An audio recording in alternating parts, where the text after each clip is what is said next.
He had 30 seconds to stop a murder and nobody in that room believed he was anything more than a man who fixed broken pipes. Vanessa Whitmore had built a $1 billion empire on the principle that appearances told you everything you needed to know about a person. She was wrong. And in the space of 4 seconds inside the Grand Lexington ballroom, that assumption was going to cost her everything, or save her life, depending entirely on the one man she'd already insulted twice before noon. This is a story about what we miss when we only look at the surface. If this is your first time here, subscribe to this channel and follow this story all the way to the end, because what happens next will stay with you. Hit the like button and drop a comment telling me what city or country you're watching from. I want to see how far this story travels. The morning Cole Mercer almost saved Vanessa Whitmore's life started the same way every morning started, with his daughter's alarm going off 17 minutes too early and her pretending not to hear it. Maya. He knocked on her bedroom door with 2 knuckles, the same rhythm he always used. I can hear you breathing. A long pause, then the shuffle of sheets. I was asleep. You were not asleep. I was almost asleep. He pushed the door open. She was 8 years old, her dark hair going in 4 directions at once, one sock on and one sock somewhere under the bed, squinting at him like the light was a personal offense. He stood in the doorway in his gray maintenance coveralls, toolbox already in hand, and felt something in his chest that he still didn't have a word for. Something between love and an ache that never quite went away. 20 minutes, he said. Eggs or cereal? Eggs, can you do the crispy ones? I always do the crispy ones. You didn't last Tuesday. He didn't argue. He went to the kitchen and made the eggs. That was Cole Mercer's life now. Eggs. Broken pipe fittings. Faulty HVAC units in hotel corridors that smelled like carpet cleaner and recycled air. His daughter's homework spread across the kitchen table every evening. The small apartment on Fenwick Street with the window that stuck in the summer and the radiator that clanged through the winter, and the photograph on the shelf above the television that he hadn't moved in 3 years but also hadn't been able to look at directly since. He was 37 years old. He had once led a 12-man SEAL team through the Kandahar corridor in complete radio silence. He had once disarmed a man in a stairwell in less time than it takes to sneeze. He had medals in a box under his bed that he hadn't opened since the day he left the Navy, the day he came home to a daughter who barely recognized him, and a grief so big it had no shape yet, only weight. Now he fixed elevators. He drove the 15 minutes from their apartment to the Grand Lexington Hotel the same way he drove every morning, steady, unhurried, one hand on the wheel, radio off. Maya was already at school by 7:40. He was clocked in by 8. The Grand Lexington was the kind of hotel that charged $400 a night for rooms that smelled like fresh flowers and made you feel obscurely guilty for leaving fingerprints on anything. The lobby ceiling was 3 stories high, all marble and recessed light, and the staff moved through it with the practiced quiet of people who had been trained never to seem like they were working. Cole had been part of the maintenance crew there for 14 months. He knew every service corridor, every utility room, every camera angle and dead zone in the building's security system, not because he was mapping it strategically, just because that was how he paid attention. It was hardwired. He couldn't turn it off even when he wanted to. Today, the hotel was running at full staff. The Grand Lexington's largest ballroom, the Aldrich Room, had been reserved for a press event, Whitmore Medical's announcement of its acquisition of Paragon Health Solutions, a deal the business press had been buzzing about for weeks. Cole had read about it briefly, in the way he read most news, passively and without strong feeling. He didn't have opinions about corporate acquisitions. He had a clogged condensate drain on the 3rd-floor HVAC unit and a faulty locking mechanism on the service elevator that needed looking at before the afternoon rush. He was in the basement corridor at 9:15, crouched next to a junction box with a flashlight in his teeth and a screwdriver in his hand, when he heard the first waves of arriving vehicles above him. Town cars and SUVs pulling into the hotel's private entrance, the muffled voices of security sweeps, the controlled chaos of a major event setup. He registered it the way you register weather. Background. Not relevant.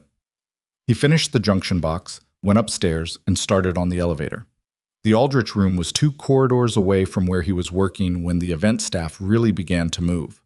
Cole noticed them the way he noticed everything, not staring, just seeing.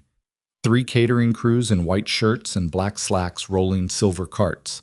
event coordinators with lanyards and tablets, hotel security in dark blazers with earpieces they kept touching unnecessarily. A separate team of private security, 4 men, plainclothes but obvious, with the particular stillness of people trained in protective detail, positioned at the Aldrich room's main entrance. He went back to the elevator. The locking mechanism on the service elevator required him to remove an access panel, and the access panel had been painted over by some prior maintenance crew who apparently believed that paint solves structural problems. It took him 20 minutes longer than it should have. He was on his knees in the hallway outside the kitchen entrance, tools spread on a cloth mat, when the side corridor doors burst open and the Whitmore entourage came through. He registered her before he registered anything else about her, not because of who she was, but because she walked like someone who had never in her life entered a room without expecting it to rearrange itself around her. Vanessa Whitmore was tall, late 20s or early 30s, in a charcoal blazer and heels that clicked against the marble with a precision that felt almost deliberate. Her hair was pulled back tight, her expression contained and professionally blank, the kind of face that had learned to give away nothing in boardrooms. Behind her, 2 of the private security team, a personal assistant talking into a phone, and 2 hotel event managers who were trying to brief her on something she wasn't quite listening to. Cole was directly in her path. He started to move his toolbox out of the way, a half-second too slow. She stopped. Not because she was worried about tripping, but because he was there and he shouldn't have been, apparently. "Is there a reason this hallway isn't clear?" she said. Not to him, specifically. To the event manager nearest her. The event manager went pale. Yes, Miss Whitmore, I apologize. The maintenance crew should have been finished by—" "It's fine," Cole said, not looking up from the panel. "I'll be out of your way in 2 minutes." There was a brief silence, the kind that happens when someone speaks who wasn't invited to. Vanessa Whitmore looked down at him. He was on one knee, in gray coveralls with the hotel logo on the chest pocket, a screwdriver in his hand, a toolbox beside him that had been through more countries than most people visit in a lifetime, though it didn't look like it. It looked like an old toolbox. "Are you aware," she said, "that this corridor is under a security hold for the next 6 hours?" "I'm aware," he said. "I'm also aware that if this elevator mechanism isn't fixed before your event ends tonight, you'll have 12 catering staff using the guest elevator to bring down the cleanup carts, and your security team will love that." One of her bodyguards shifted. The event manager made a small, involuntary sound. Vanessa Whitmore stared at him for a moment with the expression of someone deciding whether something was worth their time. 2 minutes, she said. "Already said that." She walked past him. Her assistant gave Cole a look, not hostile, just slightly bewildered, and followed. The entourage moved into the Aldrich room. The corridor was quiet again. Cole finished the panel, packed his tools, and went to get coffee from the staff break room. He didn't think about her again for almost 90 minutes. The Grand Lexington's event staff had transformed the Aldrich room by 11. Cole passed the open service entrance twice during maintenance rounds and saw what it had become. Round tables in white linen, an elevated stage with a custom-built podium, camera positions already set for the media pool, floral arrangements that probably cost more than his monthly rent, and the slow gathering of people in expensive clothes with lanyards and business cards, and the particular energy of people who wanted to be seen near important things. He had a ventilation grill issue in the corridor outside the Aldrich room's secondary entrance, so he set up there at 11:20 with his stepladder and his duct tape and his screwdriver, working slowly, not because the job required it, but because one of the variables he'd been trained to never ignore was the feeling that something was slightly off. He hadn't identified it yet, but it was there. It wasn't a sound. It wasn't a specific person. It was the texture of the room, the way a crowd feels before something shifts in it, a subtle wrongness that you couldn't explain to someone who hadn't spent years reading environments for a living. Cole had walked into enough compromised situations in his life to know that feeling the way you know the difference between a car backfiring and a gunshot. Most people rationalize it away. He never had. He scanned while he worked. The catering staff moved in a rhythm, the same rhythm. In through the left service entrance, out through the right, carts going clockwise, efficient and rehearsed. Most of them. There was one who didn't move with the rhythm. Mid-30s, lean, wearing the same white and black uniform as everyone else, carrying a covered silver tray the way you carry something you're not supposed to be carrying, arms too tight, eyes tracking the room slightly ahead of his feet, instead of where he was walking. Cole had seen that body language in exactly one context before, and it wasn't catering. The man drifted toward the back of the room near the stage curtain, paused, looked. Cole watched him touch his left side, just below the ribs. A brief adjustment. The habitual check of someone managing something beneath their jacket. Then he turned and went back through the service entrance. Cole climbed down from the stepladder. He walked to the nearest hotel security position. One of the dark-blazered in-house staff, a broad-shouldered guy named Patterson, whose name Cole had learned 3 months ago during a fire drill. "Hey," Cole kept his voice low and flat. "That last catering staffer who came through, the one by the stage curtain, you have eyes on him?" Patterson glanced at him. "The caterers are handled by event security. That's a different team." "I know. I'm asking if you have eyes on him." "Is there a problem?"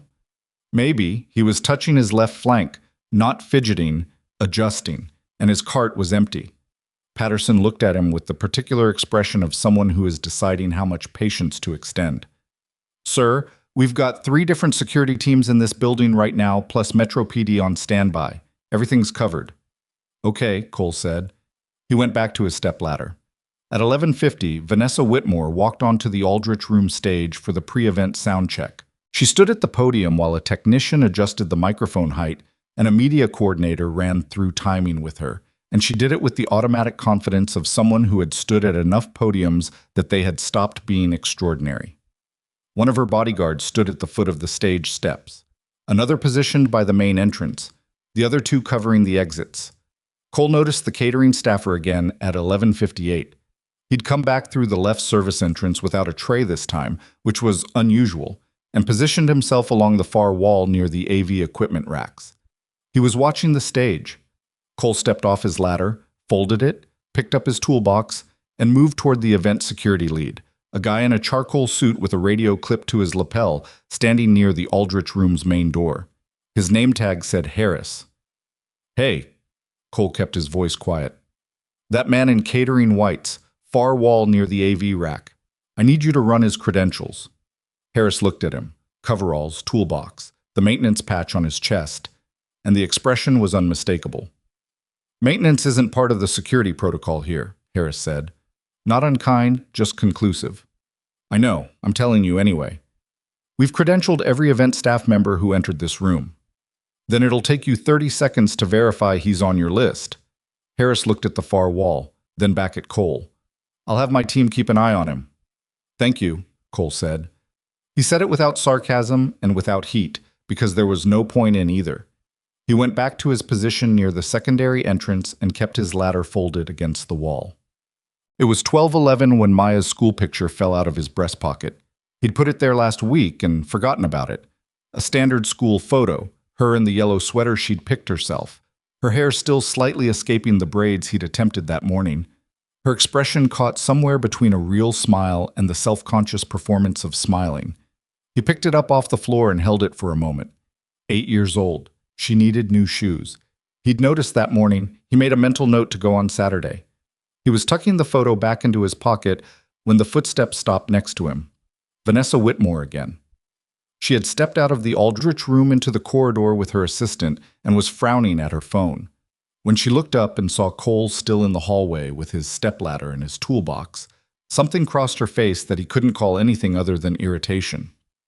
"You're still here." "Grill issue in the secondary corridor," he said, ongoing. "Do you have authorization to be in this corridor during the event?" "I have authorization to be anywhere in this building that requires maintenance." Her assistant touched her arm and pointed at something on the tablet. Vanessa looked at it, then back at Cole, and said, "And it was the particular brand of dismissal that doesn't require volume to land. Somebody in facilities has very low standards for what constitutes essential personnel." A small sound from her assistant. Not quite a laugh. Cole said nothing. She went back inside. He stood in the hallway for a moment with his toolbox in his hand and the school photo in his pocket, and he thought about nothing in particular, and then he went back to watching the Aldrich Room through the service entrance because the man in the catering whites was at the far wall again, and this time his hands were not empty. He was holding a folded cloth napkin with both hands, and the weight of it was wrong. Cole took a breath. He thought about the elevator panel and the morning's eggs and the new shoes Maya needed and the screwdriver in his breast pocket. And he looked at the man near the AV rack with the cloth napkin that was too heavy, and everything inside him that had never fully gone quiet went very, very still. The microphone rehearsal was starting in 4 minutes. The napkin wasn't a napkin. Cole knew it the way he knew the difference between a tension headache and a concussion. Not intellectually, not after analysis, but in the body, instantly, the way training eventually stops being training and just becomes the way you perceive the world. The cloth was folded twice, held in both hands at waist level, and the slight downward pull of it told him there was weight inside that didn't belong to linen. He didn't move immediately. That was the first thing most people got wrong. They thought action meant motion, that the correct response to a threat was to start doing something with your body.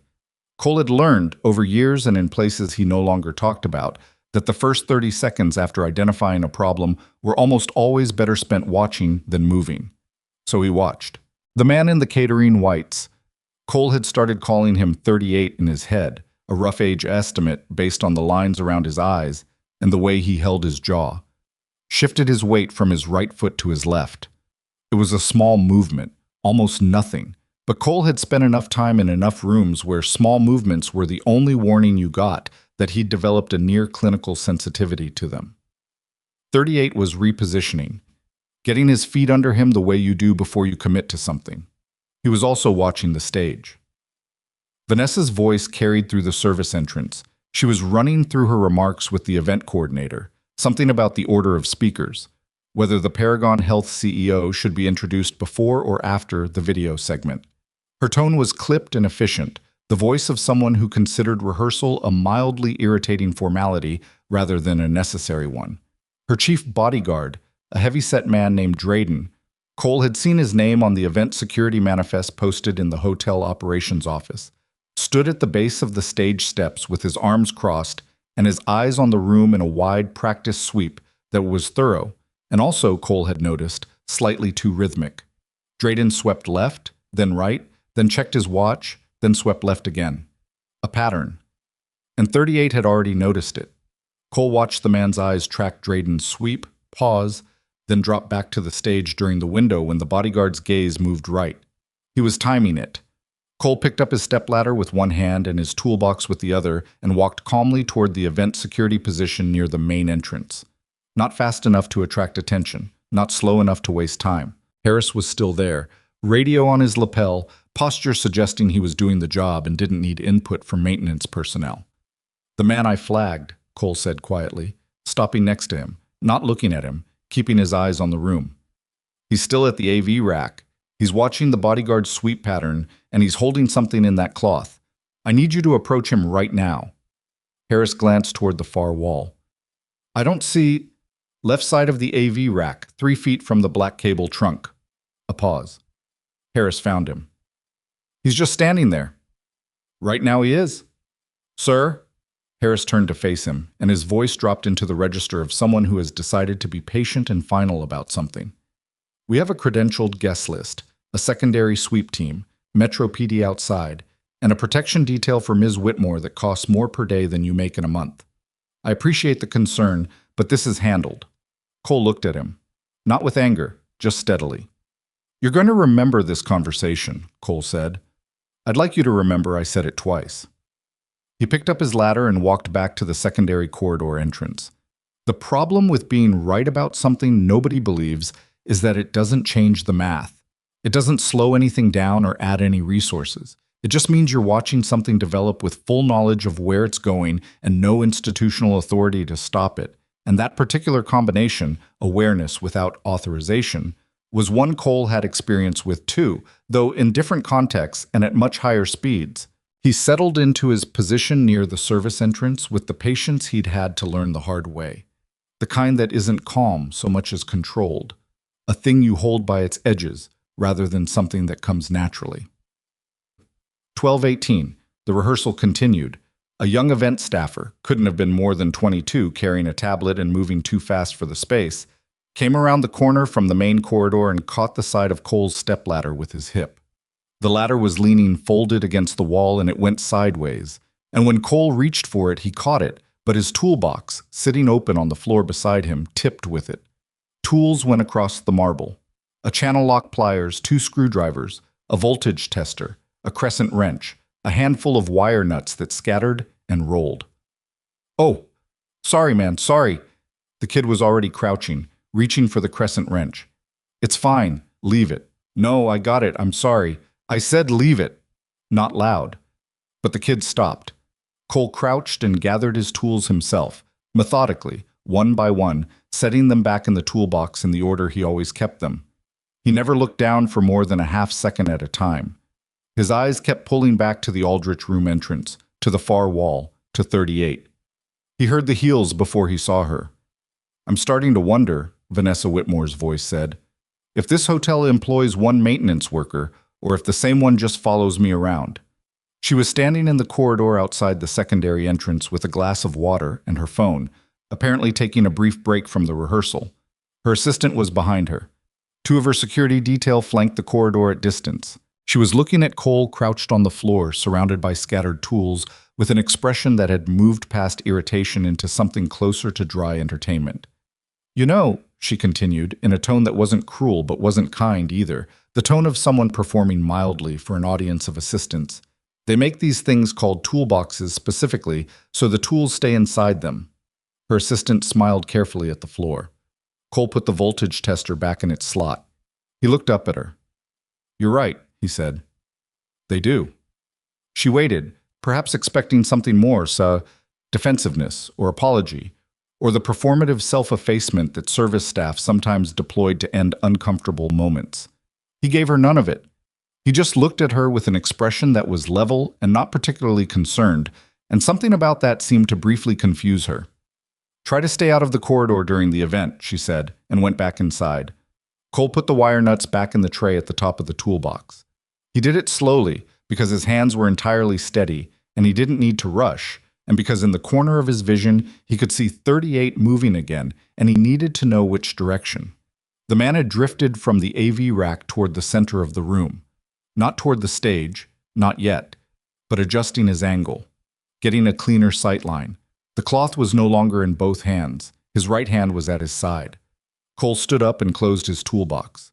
He crossed to Patterson's position, the hotel security man he'd spoken to first, near the north wall. "The catering staffer," Cole said. "Center of the room now, 6 feet from the second round table on the left. He's repositioned 3 times in the last 20 minutes, and he's no longer carrying the cloth." Patterson looked. "Found him." His jaw shifted slightly. "I'll radio it in," he said. "Do it now." Patterson put his hand to his earpiece. Cole waited. Watched the exchange on Patterson's face, the report, the response, the slight flattening of expression that meant the response had not been what he'd hoped. "Harris says he's on the list," Patterson said. "Victor Salcedo. He's been with the catering company for 2 years, Cole said. Patterson blinked. "Yeah, how did you—" "Because that's how long you need to not look new. Long enough that nobody questions you." Cole looked at the man in the white jacket. "That's not a caterer. That's someone who spent 2 years becoming a caterer so he could be in this room today." Patterson stared at him. That's a pretty significant claim." "I know." "What makes you—" "The way he checks his left side. The way he times the sweep patterns. The way he walked in here and immediately identified every security position in the room. That's not someone who works parties." Cole kept his voice flat and quiet. "I spent 11 years reading people in situations where being wrong meant going home in a box. I'm not wrong." Patterson was quiet for a moment. He was a big man, straightforward, and Cole could see him working through it. The weight of the claim against the credentialing system, the risk of being the person who called in a false alarm at a major corporate event versus the risk of the alternative. "Let me go to Harris directly," Patterson said. "Make it fast." Patterson moved.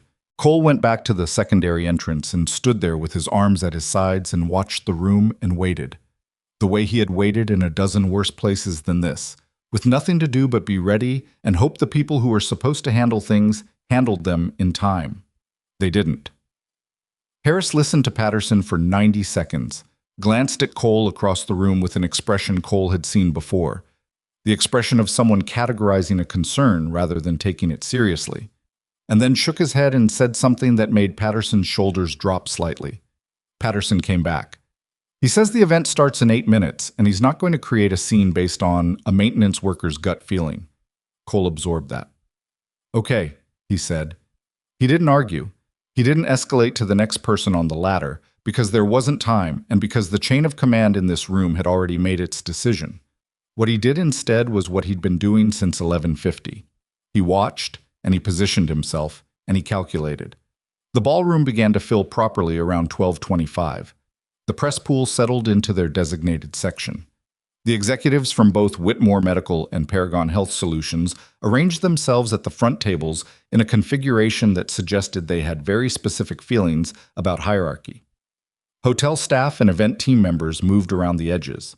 The energy in the room shifted from preparation to performance. Vanessa Whitmore came back through the main entrance with her full security contingent, Drayden at her shoulder, the other 3 spread around her in a loose formation, and moved toward the front table with the measured pace of someone who had done this enough times to make it look like she wasn't performing it. She sat. She reviewed something on her phone. She straightened her blazer. She was, Cole noted, seated with her back at a 45-degree angle to the far side of the room, which put 38 at roughly her 10 o'clock and outside the natural sweep of her peripheral vision. Drayden stood at the foot of the stage steps, same position as before, same left-right sweep pattern, same watch check. Cole moved. Not toward the suspect. Not yet. He moved along the service corridor wall to a position that gave him a direct line between himself and 38 with no tables in between, and he set his toolbox down quietly and leaned his ladder against the wall and stood there like a maintenance worker who was waiting for the event to finish so he could get back to work. Nobody looked at him. That was the thing about looking like you belonged there. He was invisible in the way that only people who are already dismissed can be invisible, which was a bitter kind of advantage, but an advantage nonetheless. He looked at Maya's photo in his breast pocket, not taking it out, just aware of it, the way you're aware of things you carry. 38 was 22 feet away. The event coordinator's voice came over the room speakers, welcoming the press and guests, thanking everyone for coming, announcing that Ms. Whitmore would be taking the stage momentarily for the formal announcement. Polite applause. The room settled into that particular pre-presentation quiet. Drayden did his sweep, left, right, watch. And in the window when his gaze moved right, 38's right hand disappeared behind his back. Cole was already moving. He covered the distance in a way that wasn't a run but wasn't a walk. The particular fast controlled movement of someone who has drilled for entry and approach more times than they can count. And he was 6 feet from the man when 38's hand came back around and the thing in it was not a napkin. "Hey," Cole said it quietly, just to him, just loud enough. "Don't." 38 turned. His eyes were not the eyes of a frightened person. They were the eyes of someone who had spent a long time arriving at a decision and had arrived completely. There was a flatness there that Cole recognized in the way you recognize a weather system. Not what it is so much as what it's about to do. For 1 second, nothing happened. Then Drayden, completing his rightward sweep, caught the motion in his peripheral vision, Cole, moving, close to the floor area near the tables, and made the call that the threat protocols and his training and every instinct he had shouted at him simultaneously. He moved toward the disruption, fast and heavy, and the disruption was Cole. "Hey, stop. Security." He hit Cole from the left side, one arm going for a control hold, full body weight behind it, 220 pounds of professional protection instinct. It was, objectively, the right call based on every piece of information Drayden had. It was also, in terms of what was about to happen in the next 4 seconds, the worst possible timing. Cole didn't go down. He let the momentum redirect, a pivot that was old and automatic, something in the muscle rather than the mind. And he absorbed Drayden's push and turned it sideways without slamming the man into anything, guiding rather than throwing, controlled. Because Drayden wasn't the problem, and Cole had no intention of hurting him. They hit the edge of a table together, Drayden off balance, his grip slipping. 38 moved. He'd had the second he needed, and he used it. Not running, not panicking, but stepping forward with the focused intention of someone executing a plan they'd rehearsed many times in their head. His arm came up, the blade catching the ballroom light for 1/2 second as it came free of the cloth he'd palmed. Cole was already turning. He came off the table edge. Drayden still trying to find his footing behind him, and he was inside 38's reach before the man could extend. Left hand to the weapon wrist, grip below the radial bone where the leverage lives, right forearm across the chest, and up into the throat. Not hard enough to damage, hard enough to stop. And then the pivot that takes the wrist joint into a direction it doesn't want to go, and the knife hit the marble floor and slid under the nearest table, and 38 went down onto his knees with Cole's forearm still on his chest and Cole's weight keeping him there. It lasted, from Drayden's impact to the blade hitting the floor, less than 5 seconds. The ballroom did not scream. That was the strange thing. It went silent first, the silence of a room full of people whose brains were still processing what they'd seen, and then the voices started, high and overlapping, and then Drayden was there with zip cuffs and his radio already broadcasting, and the 3 other security team members were converging, and somewhere in the room a woman was saying very loudly and not quite coherently that she needed everyone to stay where they were. Cole stepped back from 38, who was on his knees, held now by 2 members of the security team. His face, the face of someone who had run a very long calculation and come out the other side of it with nothing. And he straightened up and took a breath. And the first thing he thought about, for no particular logical reason, was the shoes Maya needed. Saturday. He'd do it Saturday. He stood in the middle of the Aldrich room with his sleeves still rolled to the elbow and a small tear in the left shoulder seam of his coveralls, where the ladder had caught it, and the room was controlled chaos around him. Security closing in from every direction, voices everywhere. Vanessa Whitmore somewhere behind him being moved by her detail toward the secondary exit. He bent down and picked up a wire nut that had rolled out of his toolbox during the commotion and put it in his pocket, because it was a wire nut, and those cost money. Drayden was beside him. The big man's face was complicated. He was still breathing hard, his jaw set, a man who had been trained to be unreadable and was currently losing that particular battle. "Who are you?" he said. Cole looked at him. "Maintenance," he said. "Third floor HVAC and the service elevator." Drayden stared at him for a long moment. "You could have broken my arm," he said, "when I came at you. You could have—" "I know. Why didn't you?" Cole picked up his toolbox. The room was still loud around them. Metro PD coming through the main entrance now. Radios everywhere. The event coordinator saying something into a microphone that nobody was listening to. "You were doing your job," Cole said simply. "You just had the wrong information." He carried his toolbox back to the secondary entrance and set it down and leaned his ladder against the wall and stood there while the room sorted itself out, because that was where he was supposed to be. And because standing in the center of things was never something he'd been comfortable with, even when the things were his. Across the room, through the movement of security personnel and police and hotel staff, he caught one glimpse of Vanessa Whitmore before she was ushered out. She was looking at him. Not with the expression she'd worn in the corridor, not the contained professional blankness or the dry dismissal. Something else. Something he didn't try to name because naming it wasn't his business. He looked away first. Outside in the service corridor, the ventilation grill was still loose. He'd need to get back to that. He looked at his watch. It was 12:41. Maya got out of school at 3:15. He had time, provided the police interviews didn't run too long, to stop at the grocery store on the way home and pick up the good pasta she liked, the kind in the blue box that she always pointed out, and he always said was too expensive and then bought anyway. He sat down on the floor of the corridor with his back against the wall and his toolbox beside him and waited for someone official to come find him, which they would, shortly. It was quiet in the corridor. That was the thing about service corridors in big hotels. All the noise was on the other side of the wall, always. You could be 6 inches from Bedlam and still be in a pocket of ordinary. He closed his eyes for exactly 30 seconds. Not sleeping. He hadn't been able to sleep easily in years, just resting, letting the system come down from where it had briefly spiked. His heartbeat was already close to normal. That part of him at least still worked the way it was supposed to. He opened his eyes, thought about the ventilation grill, thought about the shoes, thought about the pasta in the blue box. The first detective came through the corridor door at 12:49. Cole stood up, dusted off his coveralls, and went to meet him. The detective's name was Rourke, and he was the kind of man who had stopped being surprised by things a long time ago, which was either an asset or a tragedy, depending on how you looked at it.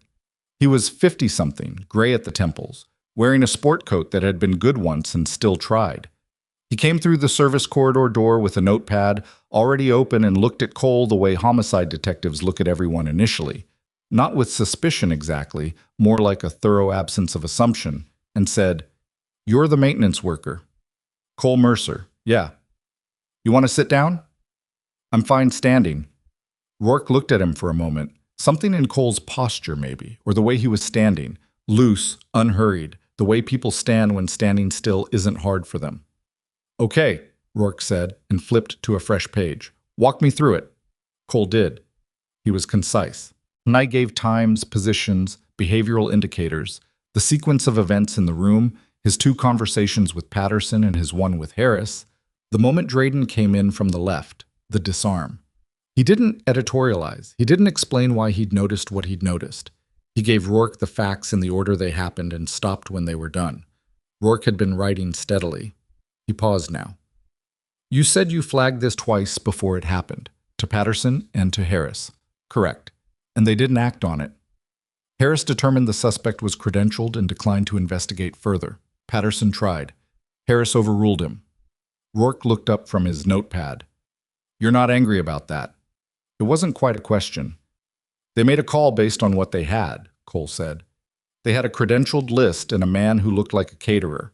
I had 11 years of reading people in the field. There was no way for them to weigh those things correctly against each other because they didn't know about the 11 years. "What field?" Cole looked at him. "Navy." Rourke wrote something. "What rate?" "SEAL." The pen stopped moving. Rourke looked up again, and this time the studied blankness of his expression shifted very slightly. Not surprise, more like recalibration. "You're currently working hotel maintenance?" "Yes." "By choice?" "Yes." Rourke studied him for a moment. The way experienced people study things, they're not going to push on because they can tell pushing won't open it. He went back to the notepad. "The suspect. You called him 38 in your account. That's an age estimate?" "Rough one. Could be 36, could be 40. The lines around the eyes and the jaw tension. Hard living or long stress." "His name is Marcus Hale," Rourke said, and watched Cole's face when he said it. Cole didn't react. He didn't know the name. He worked for a biotech company called Crestline Genomics until about 4 years ago. Crestline was acquired by a Whitmore medical subsidiary in, Rourke consulted his notepad, 2021. The acquisition resulted in a restructuring. Most of the senior staff, including Hale, were let go. Cole was quiet for a moment, absorbing that. "What happened to the company?" "Folded within 18 months of acquisition. The technology was absorbed into Whitmore's existing platform. Hale had been there since the beginning. Founder-level involvement, no founder-level equity. He got a standard severance package and a layoff notice." Rourke's voice was neutral. "He's been a caterer for 2 years, contracted specifically to the firm that holds the Grand Lexington's catering account. He planned the access. Looks like it started a long time before today." Rourke clicked his pen closed. "We're going to need you to come down to the precinct for a full statement, today if possible." "My daughter gets out of school at 3:15. Rourke looked at his watch. It was just past 1. "We can work with that." "Then, yeah, I can come in." They went through 2 more minutes of logistics, contact information, whether Cole had legal representation he wanted present, which he didn't, whether he had any injuries from the altercation, which he also didn't, and one final question that Rourke asked with the careful tone of someone who asks it because procedure requires it, and not because they particularly expect a complicated answer. "Is there anything you want to add that I haven't asked about?" Cole thought about it. "The ventilation grill in the secondary corridor," he said. "Outside the Aldrich room's east entrance. It's still loose. Somebody from the hotel should know." Rourke looked at him for a long beat. "I'll pass that along," he said. The formal interview at the precinct ran 90 minutes and covered the same ground in more detail, with 2 detectives instead of 1, and a recorder on the table and a cup of coffee that tasted like it had been sitting since morning, which Cole drank anyway because it was there. He gave his account with the same precision he'd given Rourke, answered follow-up questions without elaboration or embellishment, and was back in his car by 3:02. He called the school and told them he might be a few minutes late. He was there at 3:19. Maya came out with one strap of her backpack on and the other trailing, talking to a girl in a green jacket whose name Cole didn't know. And when she saw him, she said something to the girl and jogged over in the unhurried way of someone who has decided jogging is the appropriate speed but isn't going to commit to it fully. "You're late," she said. 4 minutes.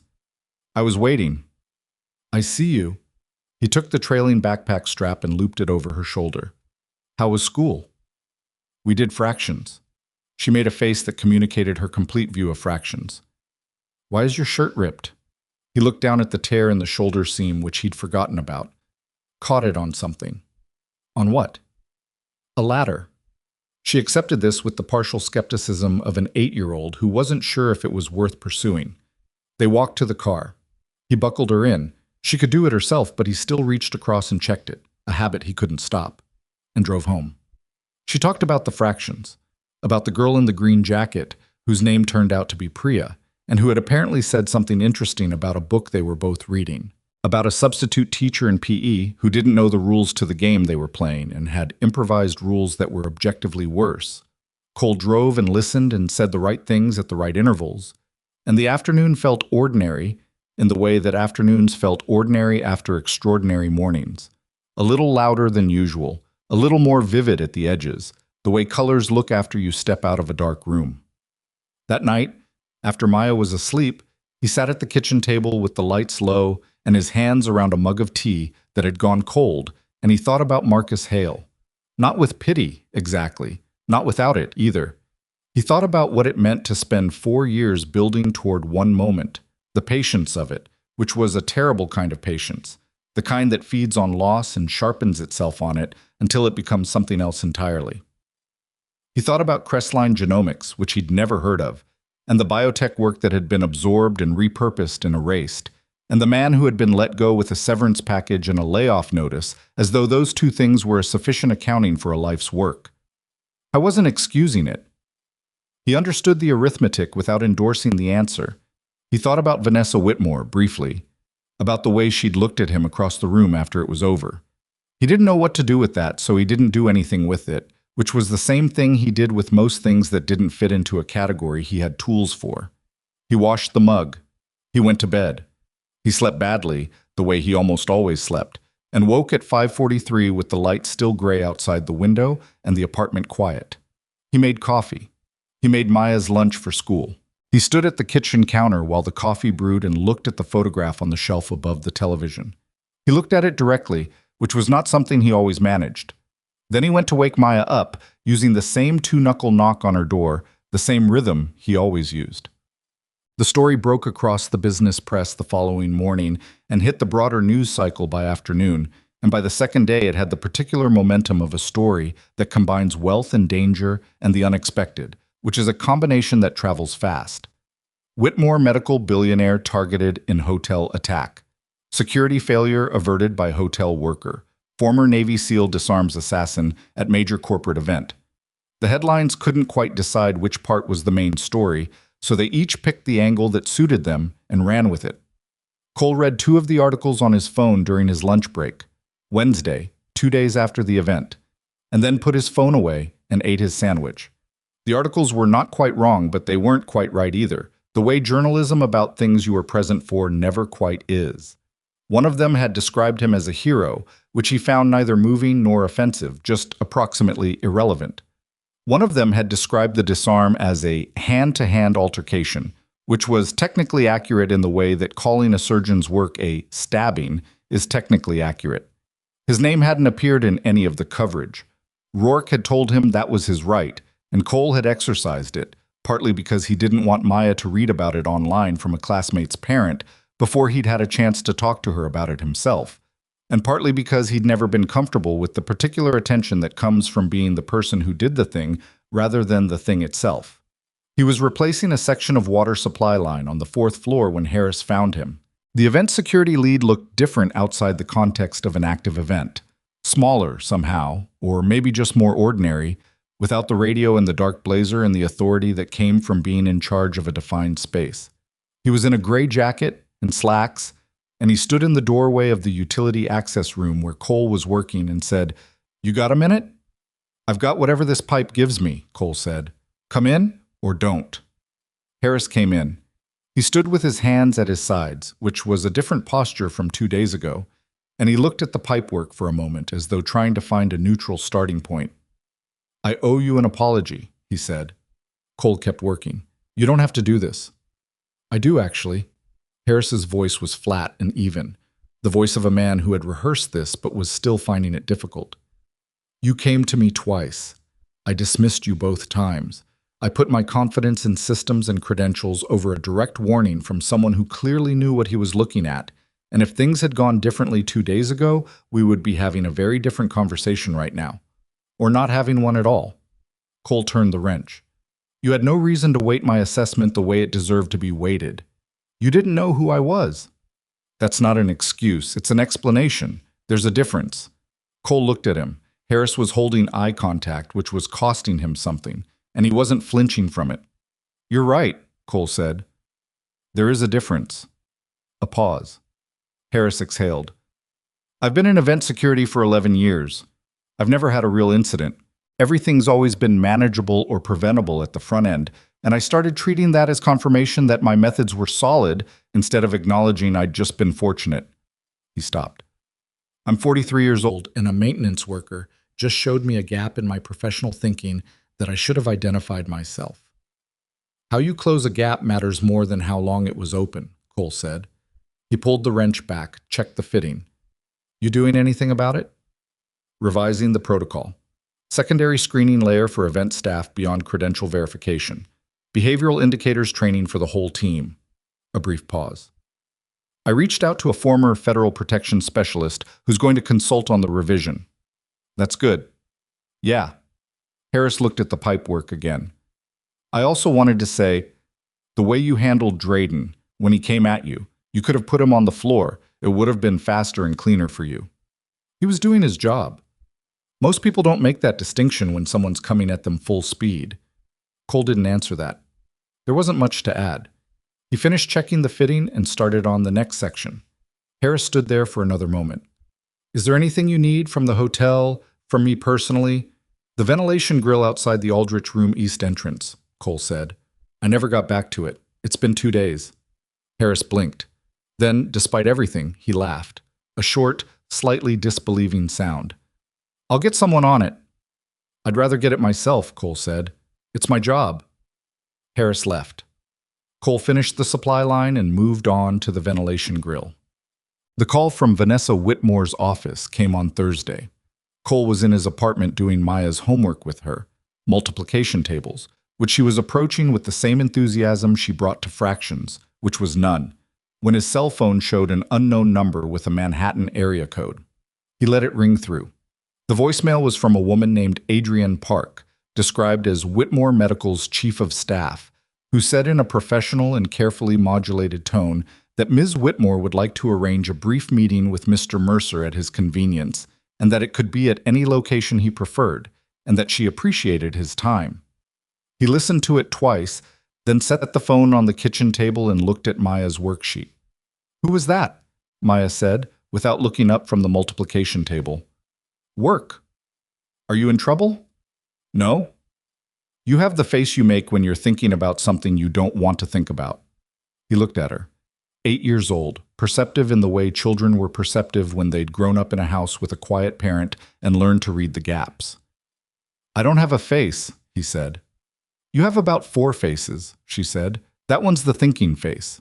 He looked at the worksheet. 7 times 8. 56. "What are you thinking about?"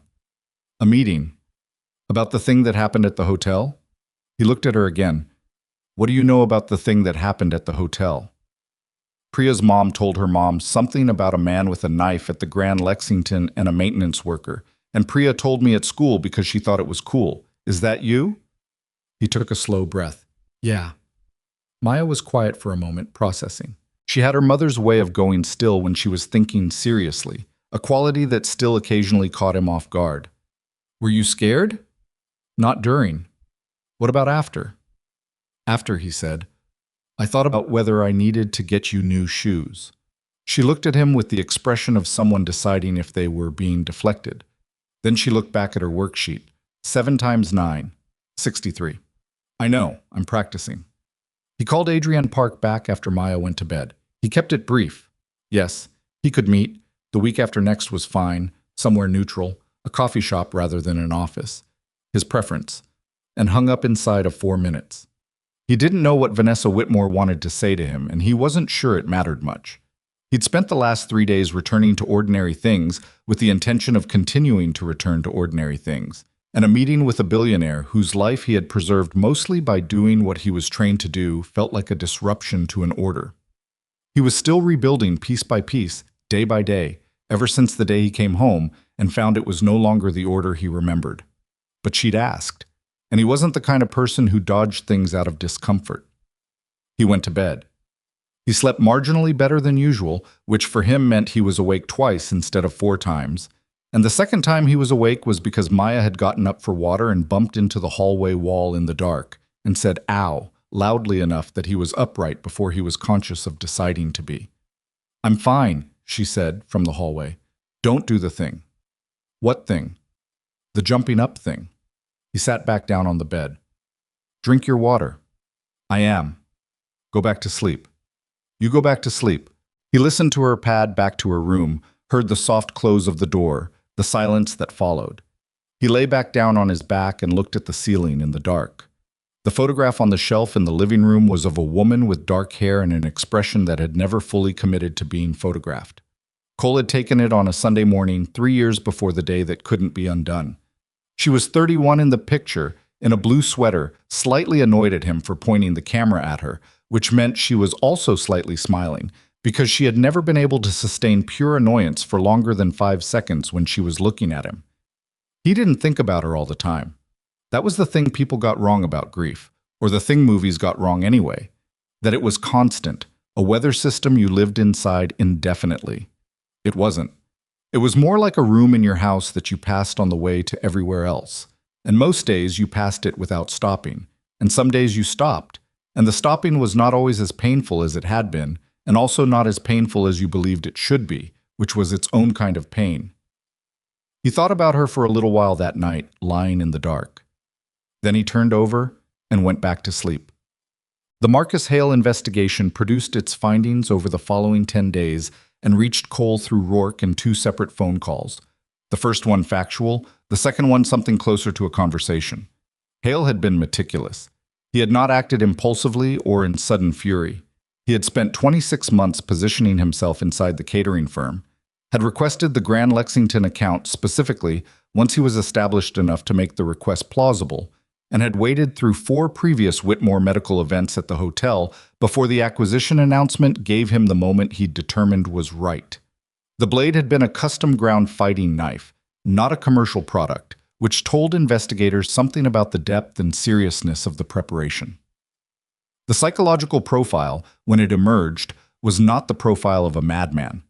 It was the profile of a man who had built his entire adult identity around a company that had been made to disappear, who had been handed a severance package and a layoff notice at the age of 38, who had tried and failed twice after Crestline to start something new, and who had eventually channeled every remaining unit of purpose he had into one specific thing that he had decided would constitute justice, though it was not justice. Rourke told Cole all of this in the first call in the same neutral, informational tone he'd used in the service corridor. Cole listened without comment. In the second call, which came on a Friday evening while Maya was watching something on television in the other room, Rourke said, "I worked homicide for 18 years before moving to major crimes. I've interviewed a lot of people after a lot of things.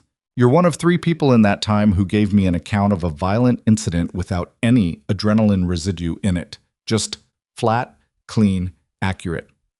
"Is that a question?" Cole said. "No, I'm just noting it." A pause. The other 2 were a retired Marine and a woman who had been an ER trauma nurse for 30 years. "How'd the Marine turn out?" "Coaching high school football in Tempe. Seems happy." "Good," Cole said. "The nurse runs a community clinic on the south side now. Also seems happy." Cole didn't say anything. "You seem," Rourke said, and then didn't finish the sentence immediately, which was interesting from someone who had spent 18 years in homicide and presumably knew how to finish sentences. "You seem like a man who has decided something about what his life is and is holding it very carefully." The television in the other room played something with a laugh track. Maya laughed at the same time as the track, which meant she actually found it funny. I have a daughter, Cole said. She's 8.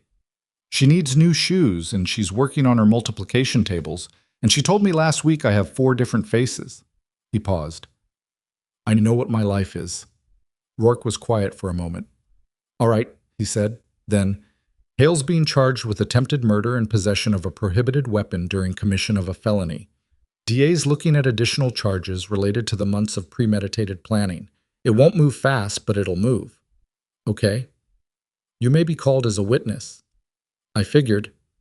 You did good work, Rourke said. Not warmly, not performatively. Just stating a thing that was true. Whatever you were before you were hotel maintenance. I was a lot of things, Cole said. Most of them aren't who I am now. After he hung up, he sat on the couch next to Maya for the last 20 minutes of whatever she was watching. He didn't know the show. It didn't matter. She leaned against his arm the way she did sometimes, without ceremony or commentary, and he sat there in the blue television light and let the week settle around him, the ordinariness of it, which was a thing he had chosen and continued to choose, and which was not always easy but was always, on balance, right. On Saturday, he took her to get the shoes. She picked a pair with a small star detail on the heel that he would not have chosen but that she considered non-negotiable, and he paid for them without argument and carried the bag out to the car while she wore them immediately on her feet, because she always wore new shoes immediately, unable to wait for any later and more appropriate occasion. They're good shoes, he said, starting the car. I know, she said, looking at her feet. I picked them. He drove them home. The coffee shop Vanessa Whitmore's office had agreed to was a place called Carver and Pine on West 44th, the kind of place that had exposed brick and good lighting and tables spaced far enough apart that a quiet conversation stayed quiet. Cole arrived 8 minutes early, which was a habit he'd never broken, ordered a black coffee, and took a table near the back wall where he could see the door. He was in his day-off clothes, dark jeans, a gray Henley, boots that were clean but not new. He hadn't dressed up for this, and hadn't dressed down for it either. He'd put on what he wore when he wasn't working and let it be what it was. She arrived at exactly the agreed time, which told him something, and she came alone, which told him more. No assistant, no security detail, no buffer. Just Vanessa Whitmore in a dark coat over a cream blouse, her hair down for once instead of pulled back, and an expression he couldn't categorize from across the room, but that was clearly doing a lot of internal work. She saw him, crossed to the table, and sat down across from him without the performance of arrival that he'd seen at the hotel. No scanning the room, no settling of presence, none of the unconscious theater that powerful people used to establish themselves in new spaces. She sat down like someone who had decided to not do any of that. Thank you for meeting me, she said. Sure. A waitress came. Vanessa ordered tea, the kind that takes a minute to prepare. They sat in the interim without filling it unnecessarily. I don't know how to start this, she said when the waitress had gone. Then start anywhere. She looked at the table for a moment, then at him. I've been running Whitmore Medical since I was 26 years old. I started it with $30,000 and a used desk in a shared office space, and the complete certainty that I understood exactly how the world worked and exactly who in it was worth paying attention to. She paused. I had a conversation with my legal team before this meeting. They wanted someone present. I said no. Okay. They also suggested I not make any statements that could be construed as an admission of responsibility for inadequate security arrangements, given that there may be civil liability questions. She stopped.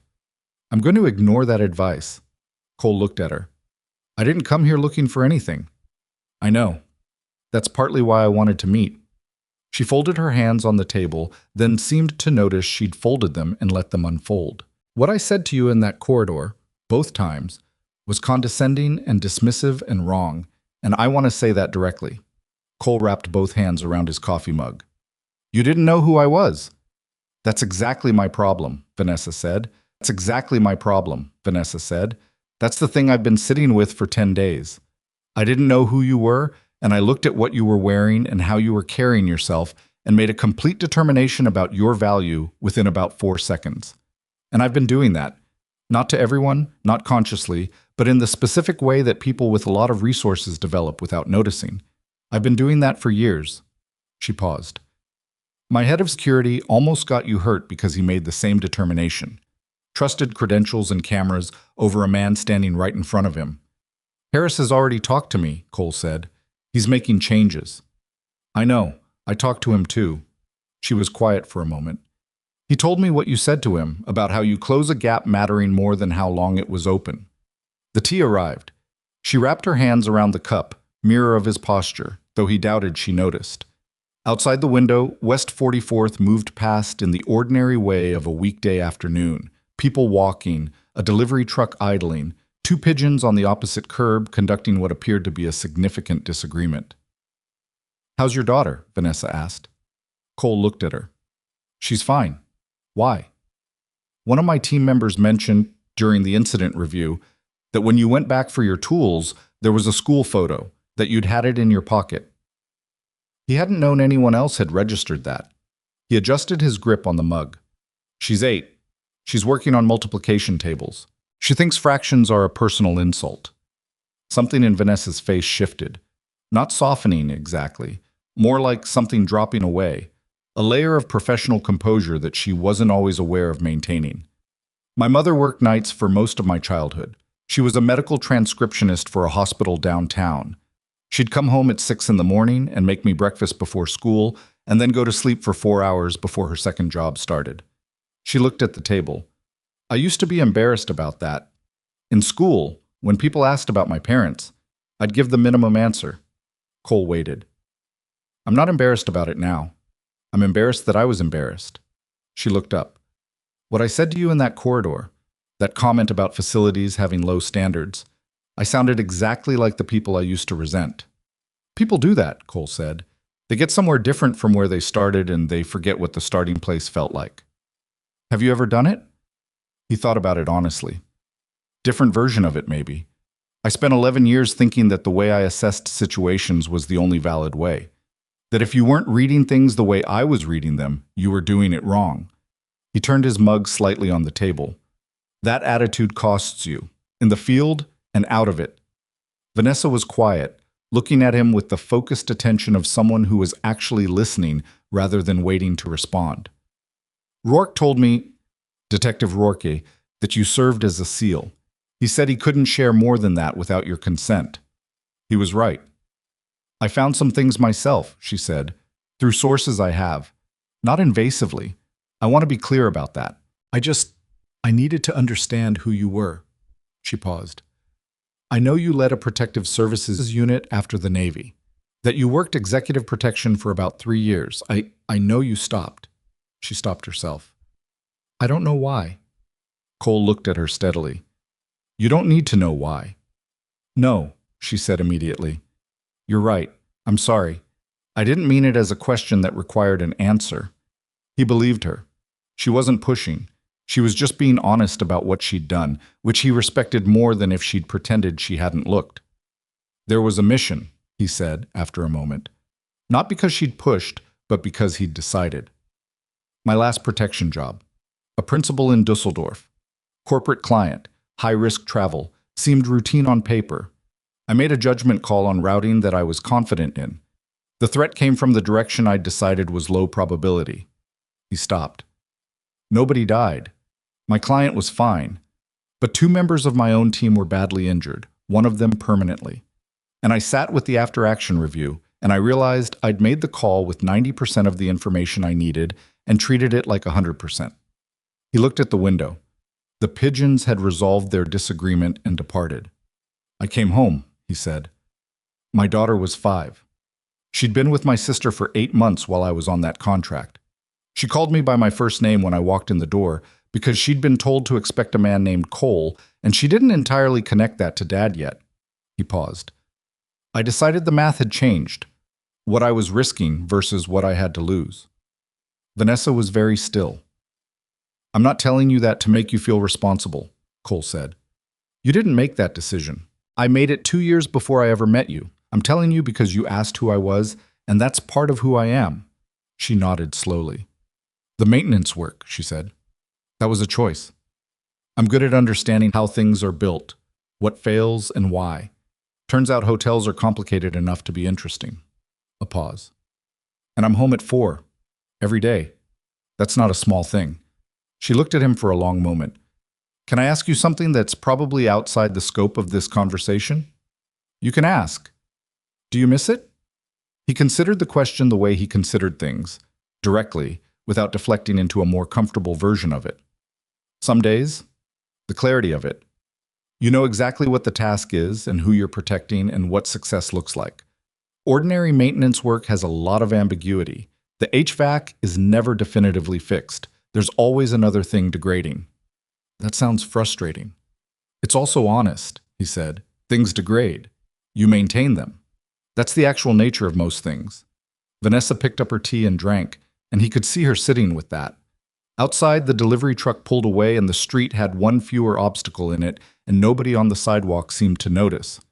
I want to offer you something, she said, and I want you to hear it without the framework of obligation, because there's no obligation. You don't owe me any particular response to this. Go ahead. Whitmore Medical is in the process of overhauling our executive protection protocols, entirely, from the assessment framework up. Harris is leading the operational side, but I need someone who can evaluate threat intelligence the way a field operative evaluates it, not the way a liability manager evaluates it. Someone who can read a room, read personnel, read situations that the cameras miss.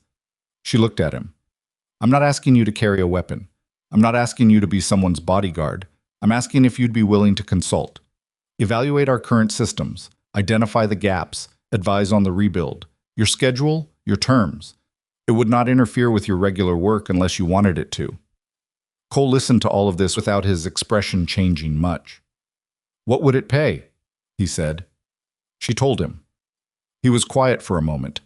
It was a number that would cover Maya's shoes and the blue box pasta and the radiator repairs and a significant amount more on a monthly basis for a commitment of perhaps 15 hours. It was a number that respected what she was asking him to bring to it. I'd want full transparency about what I'm looking at, he said. Security layouts, personnel files, event protocols, travel routes. If I'm advising on gaps, I need to see the whole system, not a curated version of it. Agreed. And I'm not a yes man. If I tell you something is wrong, I need that to go up the chain, not into a report that sits on someone's desk. You can tell me directly, she said. I'm the chain. He looked at her. I'll think about it. That's all I'm asking. He thought she'd expected a faster no, possibly a more gracious one, and that yes hadn't been on her immediate radar. The fact that he'd said he'd think about it visibly adjusted something in her posture. Not relief, more like recalibration. There's one more thing, she said. Okay. She reached into her coat and put something on the table between them. A plain white envelope, unsealed, with nothing written on the outside. This isn't connected to the consulting offer. I don't want you to connect them. This is separate. He didn't pick it up. What is it? A college fund, she said, in your daughter's name. The amount is sufficient to cover 4 years at any institution she qualifies for, including housing. She met his eyes. I understand if you won't take it. I'm prepared for you to say no, and I'll respect that completely. But I wanted to give you the choice rather than deciding for you that it wasn't appropriate. Cole looked at the envelope. He thought about Maya's multiplication table worksheet spread across the kitchen table. He thought about the shoes with the star on the heel, which she'd worn to school 3 days in a row already. He thought about the photograph on the shelf and the 4 faces and the 2-knuckle knock on the bedroom door and the blue box pasta and the way she said his first name sometimes when she forgot herself. The way you say someone's name when it means something to you that doesn't fit in smaller words. He picked up the envelope. He looked inside it. A single document, an account number, a balance figure. He folded it back and set it down. I need to think about this too, he said. Take whatever time you need. They sat quietly for a moment, not uncomfortably. The coffee shop moved around them at its own pace, unaware and unbothered. The Crestline acquisition, Cole said. Marcus Hale. Vanessa's expression changed. Not much, a small tightening.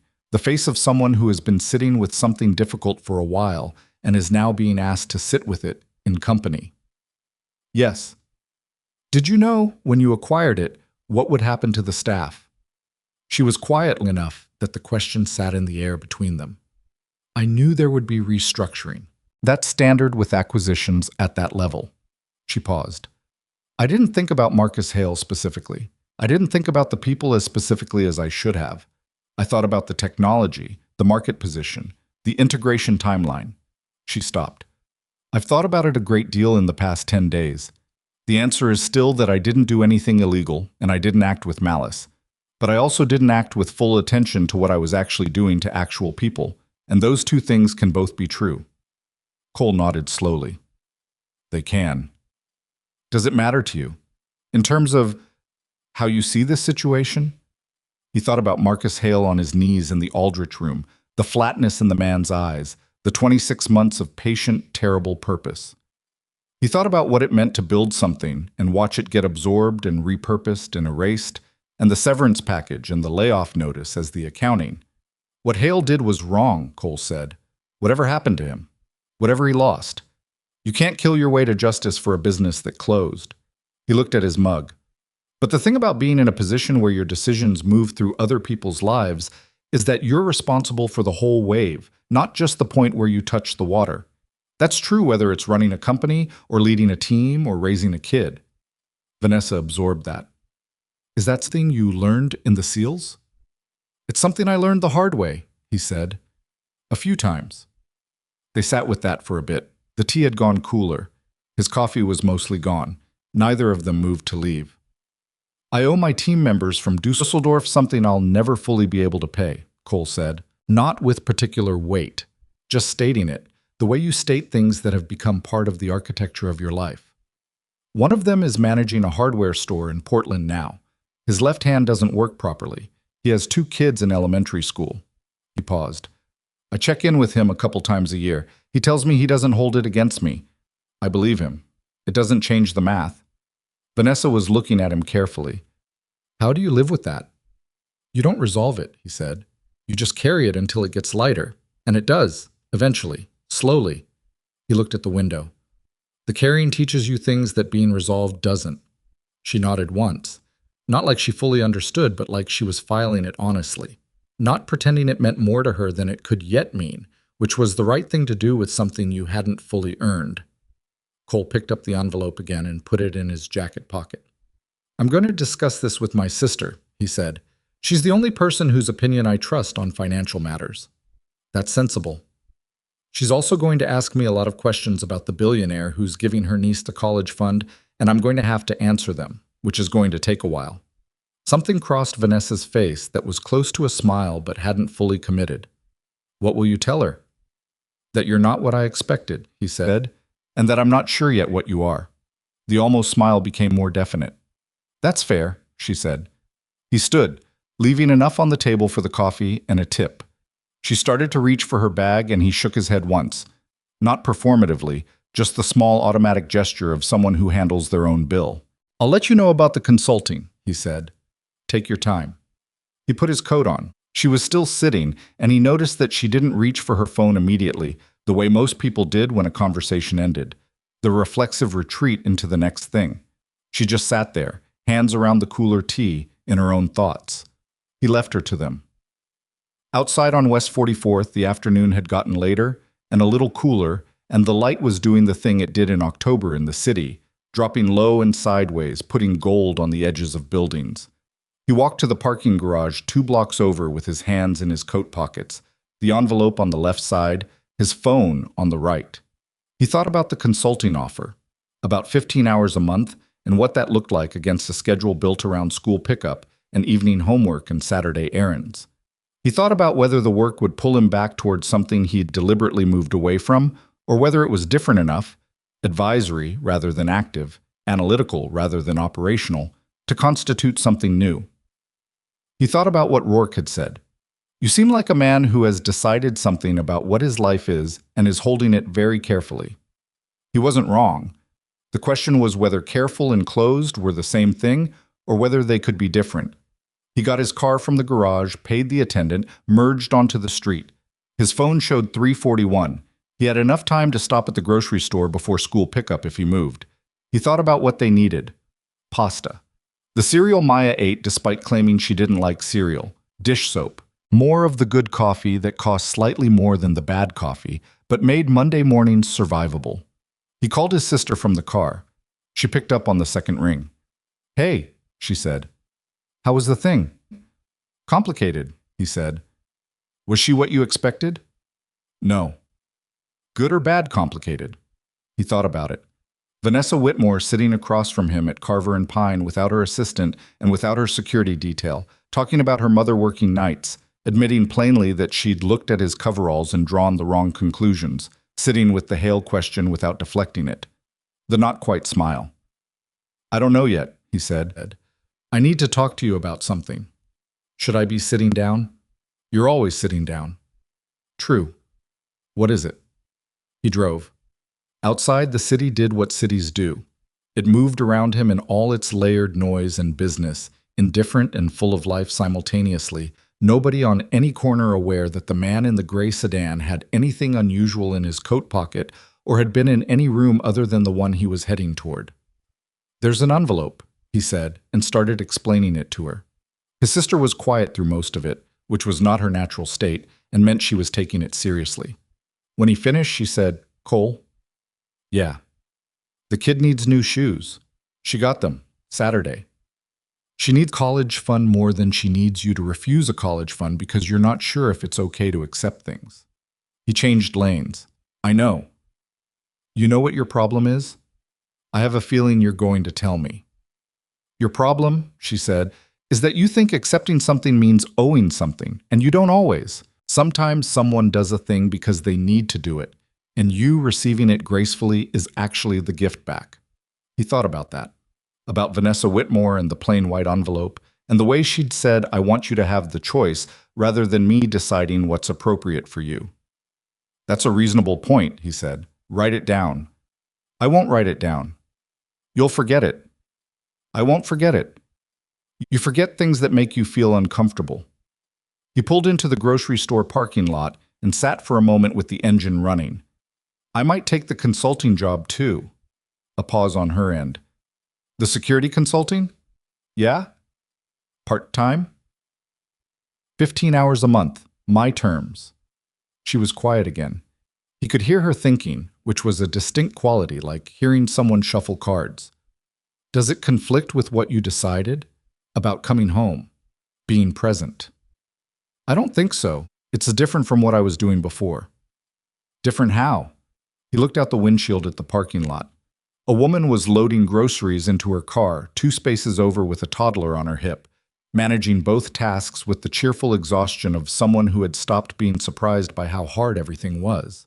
A man was returning a cart with the specific satisfaction of someone completing the smallest of accomplishments.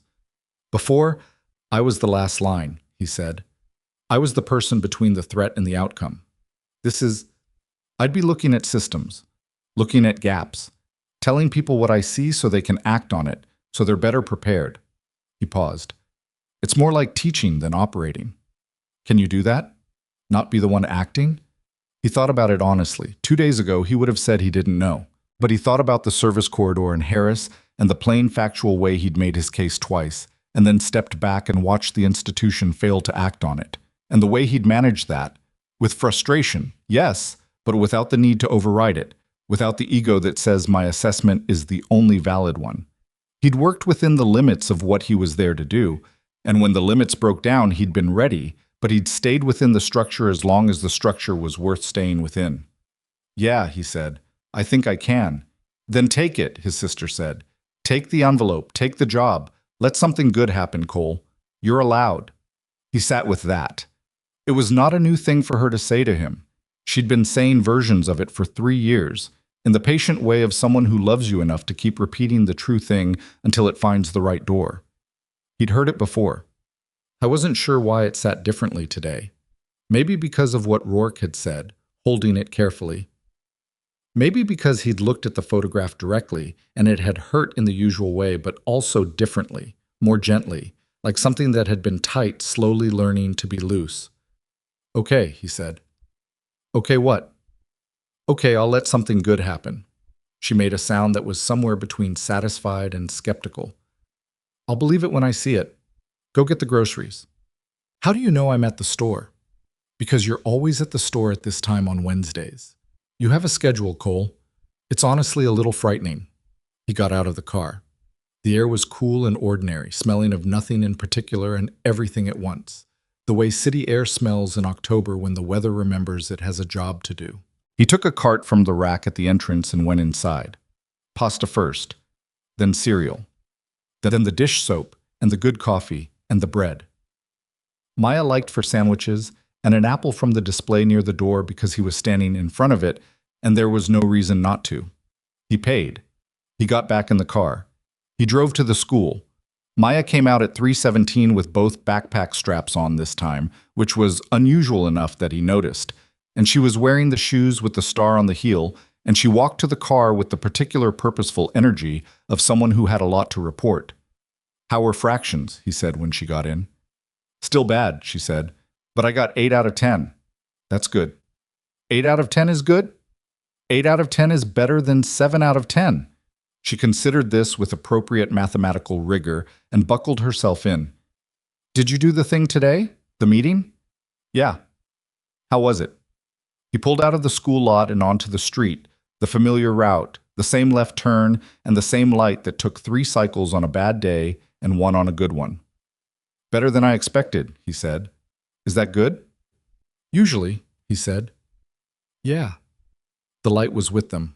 1 cycle, clean through, and he drove them home through the October afternoon, the envelope still in his coat pocket on the passenger seat, the grocery bags in the back, his daughter in the seat beside him, talking about fractions, and Priya and the substitute PE teacher who had apparently returned and introduced yet another variation of the disputed game that pleased no one. He listened. He drove. The city moved around them. He called the man from Dusseldorf on a Sunday. This was not something Cole had planned. He'd been sitting at the kitchen table with his second cup of coffee, Maya still asleep. It was early, just past 7, the November light coming in low and gray through the window. And he'd been thinking about what his sister had said. Let something good happen. You're allowed. And somehow that thought had walked him backward through time to the last thing he hadn't allowed himself to fully address. The thing that sat behind the Dusseldorf decision the way a load-bearing wall sits behind a finished room. Invisible in the final product, but responsible for whether the whole thing stands. His name was Tom Garrett. He'd been on Cole's team for 4 years before Dusseldorf, which made him one of the longest-serving members Cole had worked with outside the military. He was good at his job, precise, reliable, the kind of man who prepared for the thing that probably wouldn't happen because he understood that probably wasn't certainly. He was 39 now. He had a wife named Renata and 2 kids in elementary school and a hardware store in Portland that had been his father-in-law's, which he'd taken over after the injury because it was there and it was manageable, and it was something he could do with his right hand while his left one learned the limits of what nerve damage allows.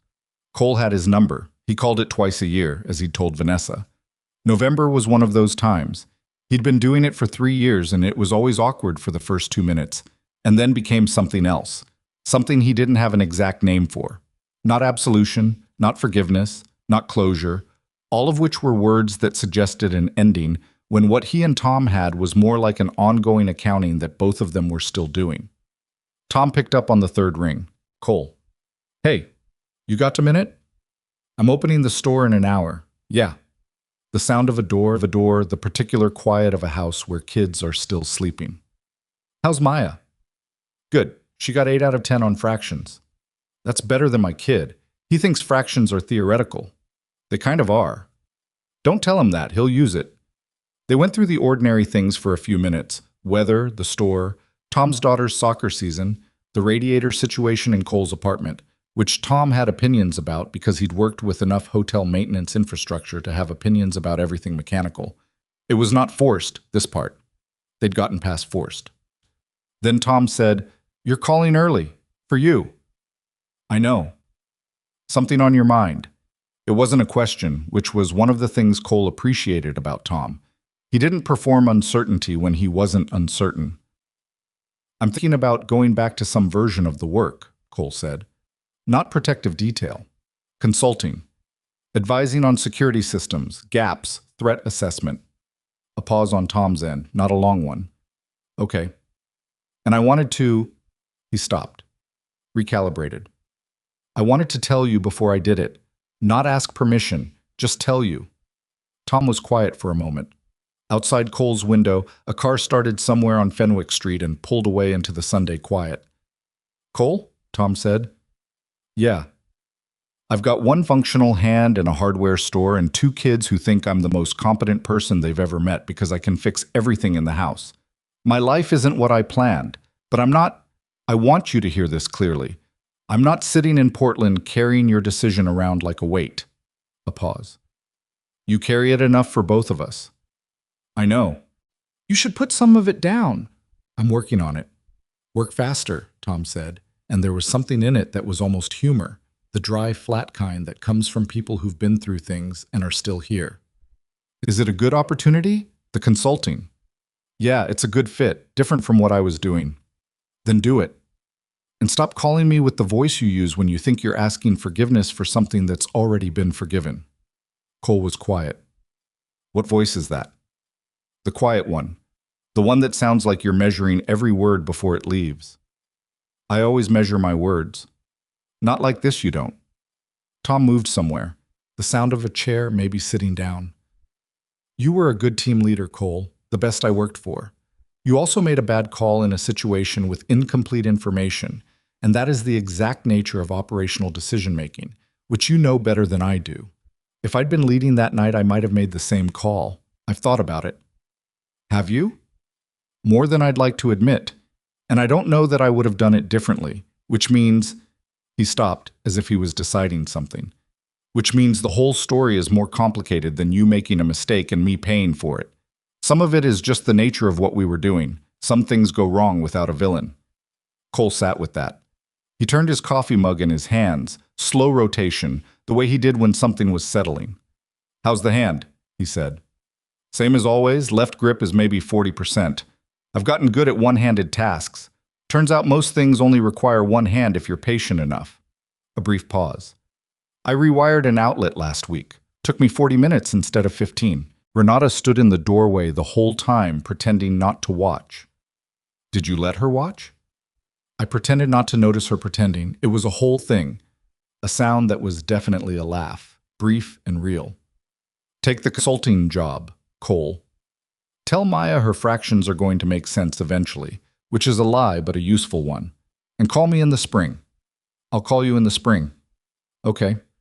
He hung up and sat in the kitchen with the gray light coming through the window, the apartment quiet around him, his coffee cooling, and felt something he hadn't expected, not relief exactly, which implied a release of pressure, but something more like equilibrium, a thing finding its level after being slightly tilted for a very long time.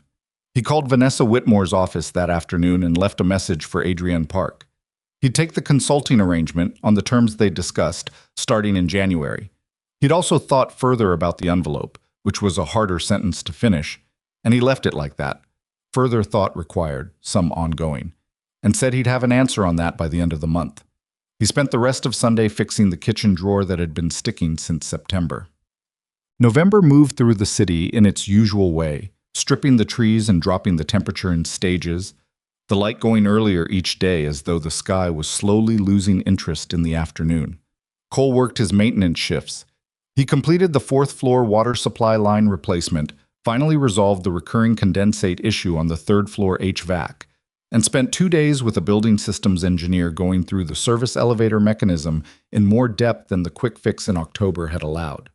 He also, quietly and without announcement, began writing up a preliminary assessment of the Grand Lexington security blind spots from the perspective of someone who had spent 14 months moving through every inch of the building's back infrastructure.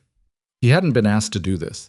It just seemed like a natural thing to have if the consulting work was going to be useful, and his mind had been organizing the observations for months without him consciously deciding to.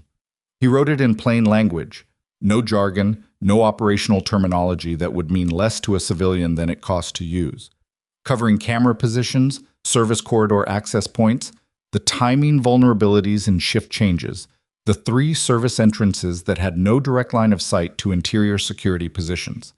He gave it to the Grand Lexington's general manager in a plain folder on a Tuesday morning and said it was something she might find useful for the next time the hotel hosted a high-profile event. The general manager was a woman named Carol Estes, who'd been running the hotel for 9 years and had the controlled, attentive quality of someone who processed information very quickly and stored it neatly. She read the first 2 pages while he stood there. Then she looked up. You wrote this? She said. In my own time. It doesn't affect my maintenance work. Cole. She looked at the folder and then back at him. This is a professional security assessment. It's an observation document, he said. What you do with it is up to you. She did something with it. By the end of that week, she'd passed it to the hotel's security coordinator and retained a firm to conduct a full review. She also, through the hotel's HR department, had Cole's compensation adjusted in a way that he hadn't asked for and that he debated returning, and then remembered what his sister had said and what Tom had said about being patient, and he didn't return it.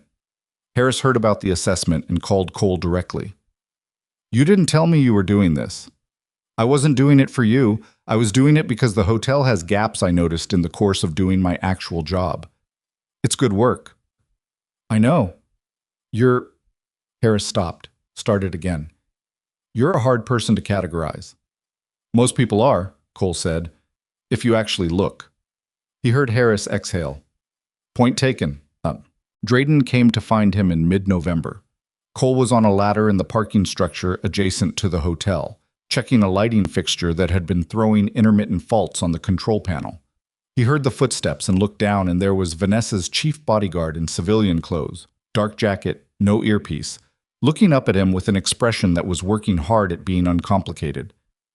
You got a few minutes? Drayden said. When I'm done with this fixture. Drayden waited. He was a patient man in the way. Large, trained men were often patient, not because waiting came naturally, but because they'd learned that impatience was a liability. Cole finished the fixture, climbed down, and they stood in the parking structure's artificial light with the distant sound of the street coming through the concrete levels. I wanted to apologize, Drayden said. Properly. Not in the middle of everything. Cole looked at him. You already did, in the ballroom. That wasn't an apology. That was shock-talking. Drayden's jaw moved. I came at you because I assessed you as a threat. You were between me and my principal, and you were moving fast toward the situation.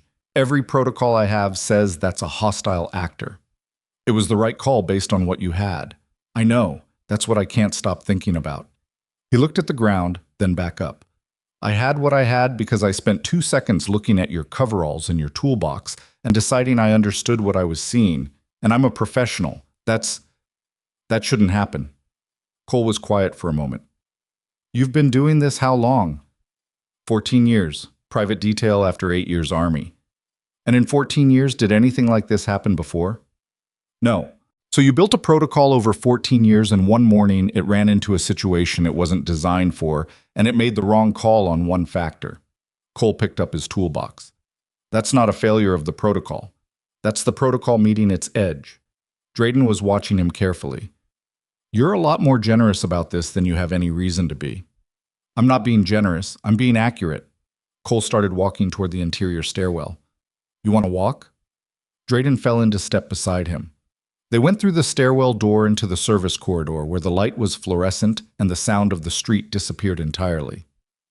Harris told me you're consulting for Whitmore, Drayden said, starting January. You're going to be looking at my team's protocols. Among other things, another few steps in silence.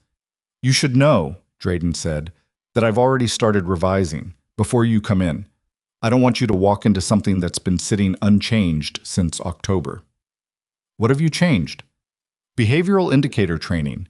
Mandatory for the whole detail. We're also building in a secondary verification layer for anyone who flags a concern during an active event. Doesn't matter who they are or what their credential level is, the flag gets escalated, period. He paused. And I'm restructuring how we use sweep patterns during stationary protection. No more fixed rhythm, variable intervals. Cole nodded. That last one was the most important. Fixed rhythm was the thing Hale had exploited. Good. You would have identified all of that. Probably, but you identified it yourself, which is better. He glanced over. What I'm coming in to do is look at the things that aren't obvious even after something goes wrong. The quiet vulnerabilities. The ones that take someone walking the building for 14 months to notice. Drayden processed that. You've been assessing this building since you started working here. I wasn't doing it deliberately, but you retained it. I retain things. It's not always a choice. They came out of the service corridor into the hotel's main back-of-house area, near the staff lockers. The lunch rush was approaching, and the kitchen was building toward its midday volume on the other side of the wall. "Can I ask you something personal?" Drayden said. "You can ask." "Why maintenance? Someone with your background and your—" He stopped, searching for the right word. "Your capability. Why this?" Cole set his toolbox down on a utility shelf and opened it, checking the inventory the way he always did at the end of a morning's work. "Because I was good at something that cost a lot," he said, "and I needed to find out if I could be good at something that didn't." Drayden was quiet for a moment. "And?" Cole closed the toolbox. "Turns out I'm good at this too. It's different. It costs less." He picked the toolbox up again. "That's worth something." Drayden nodded slowly, the nod of a man putting something away in a useful place. "I'll see you in January then," he said. "January," Cole confirmed, and went to clock out. Whoa. The envelope question resolved itself in the last week of November, in the way that the best decisions resolve, not through a definitive moment of clarity, but through a slow accumulation of smaller things that eventually tipped the balance past the point of deliberation. Part of it was Tom's voice on the phone. Part of it was the star heel shoes worn 3 days in a row. Part of it was a Tuesday evening when he was sitting at the kitchen table watching Maya work through her multiplication tables. She'd moved past sevens and was into eights now, which she approached with the grim determination of someone who has decided to conquer a territory by pure attrition. And he'd thought, she's going to need more than I can put aside. Not because he wasn't trying, because trying had limits, and this was one of them. And pretending otherwise wasn't integrity, it was pride wearing integrity's clothes. He called Adrienne Park and said yes to the envelope, on one condition, that the fund be in his name until Maya was 18, at which point it transferred to her. He wanted to be the one to tell her about it when she was old enough to understand it, and he wanted to tell it in a way that wasn't about debt or obligation, but about what one person could do for another when they were paying attention. Adrienne said that could be arranged and called him back the next day to confirm it was done. He told Maya that night after dinner. Not about the full amount. She was 8 and the number would mean nothing to her except as an abstraction, but that someone had done something kind, and that the kindness was going to mean she wouldn't have to worry about certain things when she grew up. She thought about this with the seriousness she brought to things that actually mattered to her. Why did they do it? Because they felt they owed something. Do they? He thought about it. Maybe. The way things are owed when an action has a consequence you didn't fully think through. Not a debt exactly. More like an acknowledgement. She considered this. Like when I broke the lamp and I didn't just say sorry, but I saved up and bought the new one? Something like that? Yeah. She nodded, the nod of someone filing a thing correctly. Okay. Then, can I finish my show? If you finish the 8s, I finished the 8s. All of them? 8s through 12. He let her finish her show. The second Whitmore medical event at the Grand Lexington Hotel happened on a Thursday in December, 5 weeks after the acquisition announcement had been derailed and 3 weeks before Cole officially started his consulting arrangement. It was smaller than the October event, a year-end meeting for the company's regional directors. No press, no public announcement, lower profile in every way. But Vanessa had insisted on holding it at the Grand Lexington anyway, which Cole suspected was deliberate. He was working that day. It was a coincidence of scheduling, a genuine one, not arranged. And when the event staff began arriving in the morning, he was 2 corridors away replacing a section of deteriorating conduit in the electrical room. He didn't alter his schedule or his route to accommodate the event's presence. He just worked. He was coming out of the electrical room with his toolbox at 11:15 when he saw Vanessa in the main corridor. She saw him at the same moment. She was with Adrienne Park and one of the regional directors, mid-conversation, and she paused it without ceremony and said something brief to Adrienne that redirected the other two while she crossed toward him. "Cole." "Miss Whitmore." She gave him a look at that. "You can call me Vanessa." "Old habit. Professional context."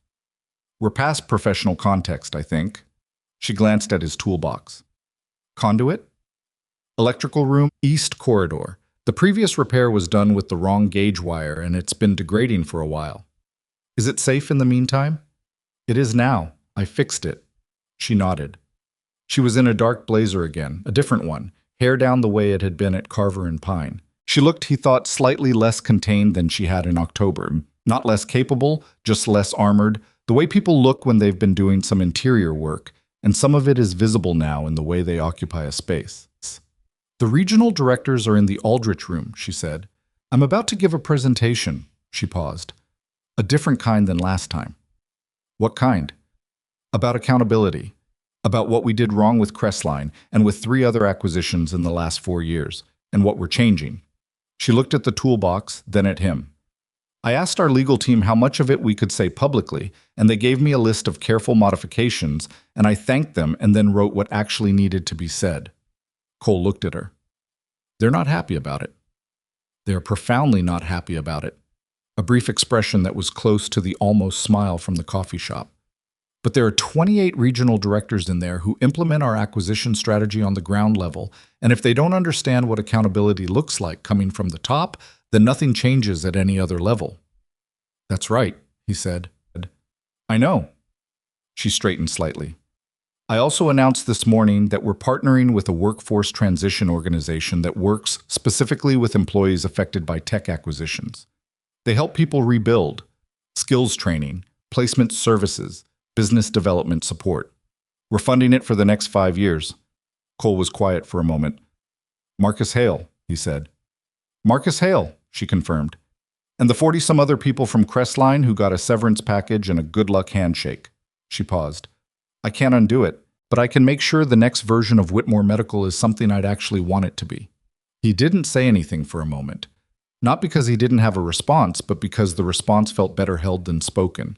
That this was harder than apologizing, harder than the college fund, harder than the meeting at Carver and Pine, because it required her to stand in front of the people who worked for her and say out loud that the way they'd been doing things was wrong. That kind of admission travels down through an organization like a signal through a wire. It either holds the line or it doesn't, and there's no faking whether it does. Good luck with the presentation, he said. Thank you. She started to turn, then stopped. Cole. How are you? Actually. He thought about it in the way she'd asked for. Actually. He thought about Tom Garrett and the 40-minute outlet rewire and the 40% grip. He thought about the photograph on the shelf and looking at it directly. He thought about Maya and the eights tables and the show she'd been allowed to finish and the college fund she didn't fully understand yet, but would. I'm okay, he said. Actually. She looked at him for a moment with something in her expression that was genuine and unperformative. The look of someone receiving an honest answer and recognizing it as such. Good, she said, and she went to give her presentation. Cole went back to work. He thought, more than once in the weeks that followed, about what it meant that a single ordinary morning had reached so far in so many directions, into Vanessa Whitmore's understanding of her own company, into Harris's protocols, into Drayden's thinking about what he could and couldn't see, into Marcus Hale's final accounting with what he'd built his last years around, into Cole's own ongoing slow work of setting things down that had been carried long enough. One morning, one toolbox, one man in gray coveralls who had been doing exactly what he was supposed to be doing, which was paying attention. There was something in that worth sitting with, not a lesson exactly. Lessons implied a tidy transferability that life didn't usually provide, but an observation about how things actually worked, as opposed to how we believed they worked when we were moving too fast through our own assumptions to notice the difference. We build pictures of people in the first few seconds, and we treat those pictures as though they're the person. We look at what someone carries and what they're wearing and how they enter a room, and we draw our conclusions before a single word is exchanged, and then we organize everything that follows around those conclusions, filtering out what doesn't fit and amplifying what does. It's not malice. It's the brain doing what it was built to do, reducing the overwhelming complexity of other people into something manageable. But manageable and accurate are not the same thing, and the gap between them is where most of our worst mistakes live. Vanessa Whitmore had been managing rather than seeing. Harris had been credentialing rather than observing. Drayden had been reacting to a picture rather than a person, and none of them were bad at their jobs. They were good at their jobs. They just had a gap in their methods that matched almost perfectly the shape of Cole Mercer in a maintenance uniform. Cole thought about this, not with bitterness and not with satisfaction, but with the plain interest of someone who worked with systems for a living and recognized when a system had revealed its own failure mode. Every structure has one. The question is whether you're paying attention when it shows itself. He fixed the elevator on a Tuesday in January. The same service elevator he'd been repairing the morning of the Aldrich Room event. A separate issue this time. A sensor fault in the door mechanism. Straightforward to diagnose and repair once you had the right part, which had taken 3 weeks to source from the manufacturer. He worked alone in the elevator shaft for 2 hours, systematic and unhurried. And when the door mechanism functioned correctly on the first test run, he didn't feel particular triumph. He felt the quiet satisfaction of a thing working the way it was supposed to work, which was its own sufficient reward. He clocked out at 4. He was in the parking lot with his toolbox when his phone showed a text from Maya. Priya's mom asked if I can sleep over Friday. Can I? He texted back. I'll call her mom tonight. Probably yes. A pause. Then, why probably? He smiled, which was a thing he did more easily these days than he had a year ago. Not dramatically differently, but measurably. The way temperatures shift in seasons. Not a single warm day, but an accumulation of them that eventually becomes something you call spring. He drove to the school. She came out without a backpack strap trailing this time, which was genuinely new, talking to Priya, and when she saw his car, she said something to Priya and jogged over in the committed way of someone who had decided jogging was worth doing properly today. Well, she said, getting in. I said probably. Probably means yes if you call her mom. That's not what probably means. That's what it always means when you say it. He checked his mirror and pulled out of the lot. How were the 9s? Done. How were they? Done with 100%, she said, in the flat tone of someone delivering information that should obviously speak for itself. He drove them home through the January afternoon, the city sparse and cold outside the windows, bare trees and gray sky, and the particular quiet of a weekday at 4 when the rush hasn't started yet, and the school day has just ended, and the evening is still ahead, full of its ordinary requirements, dinner and homework, and the small tasks of maintenance that keeping a household involves, and the unremarkable hours that would, accumulated over enough years, constitute a life. He thought sometimes, still, about the Aldrich Room, about the weight of the cloth napkin and the 4 seconds in Drayden's solid weight coming from the left. He didn't dwell on it. It receded into the past at the same rate everything did, which was the rate time actually moved, which was always slightly faster than you expected. But he thought about it sometimes the way you think about moments that revealed something true. Not about what you were capable of, but about what you were actually made of when the situation stopped leaving you any options. He was a man who noticed things, who had paid attention to 14 months of service corridors and security patterns and the specific weight of a cloth napkin that was wrong, who had warned people twice and been dismissed twice and then been there anyway when the thing happened, because being there was the job, and he'd never been good at not doing his job. He was a man who had left something enormous and difficult behind and built something small and sufficient in its place, and who was, slowly, learning that sufficient didn't mean lesser, that there was no shame in the scale of a thing, that the elevator worked or it didn't, that the conduit held or it degraded, that the little girl in the back seat rattling off multiplication tables at 100% had everything she needed today, and that today was the right unit of measurement most of the time. He was a man with a toolbox and a 2-knuckle knock and a photograph he could look at more days than not now, and that was enough. On the days it wasn't quite enough, he got through them anyway, because that was also part of what he was made of. He pulled on to Fenwick Street. The apartment building came into view. 5 stories, brick, the window on the second floor that stuck in summer and the radiator that clanged in winter, his floor, his windows, the life he'd built from what he had when the other life was done. Dad? Maya said. Yeah. I finished the 9s and the 10s today. I'm going to do the 11s tomorrow. You don't have to go that fast. I know, she said. I want to. He parked the car. They went inside.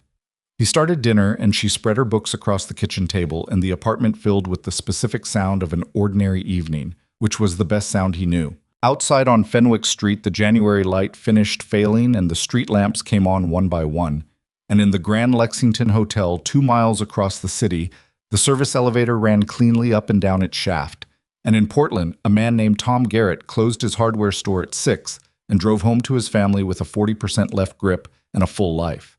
And in a holding facility in Lower Manhattan, a man named Marcus Hale sat with the long consequence of the years he'd spent choosing something that hadn't given him what he'd believed it would. And in an office on the 42nd floor, Vanessa Whitmore finished a call and looked out the window at the city for a long moment before looking back at her desk and the work that was waiting for her, which was different work now than it had been in October, and which was better for being different. None of them were finished with anything. That was the truth nobody advertised about the moments that changed things. They didn't complete the story, they just shifted its direction, and the actual living of it continued at the same pace as before, which was the pace of one ordinary day after another, each one asking something of you, each one giving something back. Cole called it quits on the 11s for the evening when Maya's pencil started moving slower, and her answers took longer, and her eyes had the particular quality of someone whose brain had done enough for one day. He put the book away, made her brush her teeth, read her 3 pages of the chapter book they were going through together.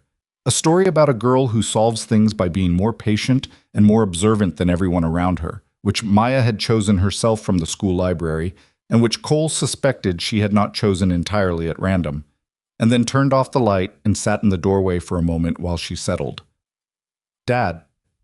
"Yeah." "Do you think you'll always work at the hotel?" He thought about January and the consulting work and the assessment document, and Carol Estes reading the first 2 pages with her full attention, about whether the space he'd made for himself had fixed borders or whether it was allowed to expand incrementally, in the way that things expand when you stop being afraid of what expanding might cost. "For a while," he said. "Why?" "Priya's dad changed jobs twice," she said, already half asleep. "She said it was okay both times." "It usually is," he said. She didn't answer. Already gone. He sat in the doorway for another minute, in the quiet of the apartment and the dark of the hallway, and he thought about nothing in particular and everything at once, which was the state he'd learned to tolerate better than he once had, and which some nights, like this one, felt less like toleration and more like something that had a name he wasn't using yet. He got up. He washed the dishes. He checked the door was locked and the stove was off, and the window in the front room, the one that stuck in summer, was seated properly in its frame against the January cold. He stood at the kitchen counter for a moment with a glass of water, just standing, not thinking toward anything in particular. The photograph on the shelf above the television was there, the way it was always there. He looked at it. She was in the blue sweater, slightly annoyed, almost smiling. He looked at it directly and completely, and it hurt in the way it always hurt, and also in the way it was slowly, stubbornly, against all his expectations, beginning to mean something more than just the loss. He turned off the kitchen light